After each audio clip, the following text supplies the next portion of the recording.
இரட்சகர் இயேசு கிறிஸ்துவின் நாமத்தினாலே உங்கள் யாவரையும் வாழ்த்தி வரவேற்கிறேன். இந்த மனிதனை நம்பினேனே, ஏமாந்து விட்டேனே, இந்த சூழ்நிலையை நம்பினேனே, கைவிடப்பட்டு விட்டேனே என்று நம்பிக்கை துரோகங்களினாலும் ஏமாற்றங்களினாலும் உடைந்து போய் அமர்ந்திருக்கிறீர்களா? இதோ உங்களுக்கு உண்மையான பாக்கியத்தையும் நிலையான மகிழ்ச்சியையும் தந்து உங்களை திடப்படுத்த போகிற ஒரு உன்னதமான சத்தியத்தை இன்று தியானிக்க போகிறோம். சேனைகளின் கர்த்தாவே, உம்மை நம்பி இருக்கிற மனுஷன் பாக்கியவான். சங்கீதம் 84:12. வேதாகமத்தில் இந்த உன்னதமான வார்த்தைகளை எழுதியவர்கள் கோராகின் புத்திரர். தேவனுடைய பிரசன்னமும் அவருடைய ஆலயமும் எப்பேற்பட்ட மேன்மையானது என்பதை ஆழமாக அனுபவித்தவர்கள் இவர்கள். உலகத்தில் எத்தனையோ அதிகாரம் படைத்த மனிதர்கள் இருக்கலாம், செல்வ செழிப்பும் இருக்கலாம். ஆனால் அவை எதுவுமே மனிதனுக்கு உண்மையான பாக்கியத்தை தந்துவிட முடியாது என்பதை அவர்கள் அறிந்திருந்தார்கள். மனிதர்களை நம்பும் போது ஏமாற்றமும், உலக பொருட்களை நம்பும் போது அழிவும் தான் மிஞ்சும். ஆனால் அகில உலகத்தையும் தன் ஆளுகைக்குள் வைத்திருக்கிற சேனைகளின் கர்த்தரையே தன் முழு நம்பிக்கையாக கொண்டிருக்கிற மனிதன் எப்பேற்பட்ட சூழ்நிலையிலும் அசைக்கப்படுவதில்லை.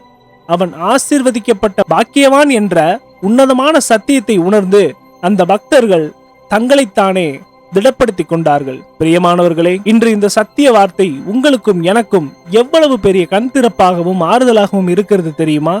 இன்று நாம் மனிதர்களின் வாக்குறுதிகளையும் நம்முடைய சொந்த பலத்தையும் பணத்தையுமே அதிகமாக நம்புகிறோம். ஆனால் ஆபத்து காலத்திலும் நெருக்கடியின் நேரத்திலும் அவை நமக்கு கை கொடுத்து உதவ முடியாது.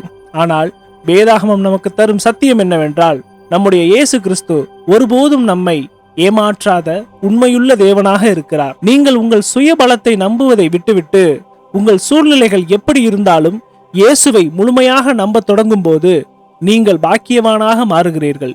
உலக சூழ்நிலைகள் மாறலாம், ஆனால் இயேசுவை நம்புகிற உங்களை அவர் ஒருபோதும் வெட்கப்பட்டு போக விடமாட்டார். உங்கள் வாழ்க்கைக்கு தேவையான சகல நன்மைகளையும் தம்முடைய கிருபையினால் தந்து உங்களை உயர்த்துவார். இந்த வாக்குத்தத்தத்தை விசுவாசித்து உங்களை திடப்படுத்திக் கொள்ளுங்கள். இந்த புதிய நாளுக்காக ஜெபிப்போமா? எங்களை அதிகமாக நேசிக்கும் அன்பின் பரலோக தகப்பனே, இதோ மனிதர்களை நம்பி ஏமாந்து யாரையுமே நம்ப முடியவில்லையே என்று வேதனையோடு இந்த வீடியோவை பார்த்து கொண்டிருக்கும் உம்முடைய பிள்ளைகளை உங்க கருத்தில் ஒப்புக் கொடுக்கிறேன்ப்பா. இவர்களுடைய நம்பிக்கை வீண் போகாதபடி உம்முடைய வல்லமையுள்ள கரத்தினால் இவர்களை ஆசீர்வதிப்பீராக. உம்முடைய கிருபையினாலும் தெய்வீக சமாதானத்தினாலும் இவர்களை திடப்படுத்துங்கப்பா.